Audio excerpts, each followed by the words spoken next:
নমস্কার বন্ধুরা, আজকে আমি কিছু শাড়ি কালেকশন দেখাচ্ছি। এতদিনে আমাকে অনেকবার দেখেছেন, তো আমার চ্যানেলের নাম ওমেন ফ্যাশন ভিলা। এটা পিওর ব্যাঙ্গালোর সিল্কের মধ্যে মাল বেরিয়ে আছে। দেখুন, একদম অল বডি এই কাজটা আছে। একদিকের পাটটা এরকম চওড়া আছে, আর একদিকেরটা একটু সামান্য সরু আছে। দুদিকে দুরকম পাড় আছে। লোয়ার পোর্শনে এরকম চওড়া পাড়, আপার পোর্শনে এরকম সরু পাড় আছে।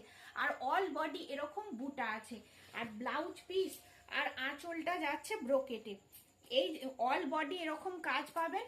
এইটা যাচ্ছে ব্লাউজ পিস ব্রোকেটে, আর এই যাচ্ছে আঁচল। একদম রিজনেবল প্রাইসে পেয়ে যাবেন। একদম রিজনেবল প্রাইসে এগুলো পেয়ে যাচ্ছেন। এই একটা কালার আছে, এই একটা কালার আছে, আরো অনেক হিউজ স্টক আছে। যদি কারোর ভালো লাগে আমাকে হোয়াটসঅ্যাপ করবে।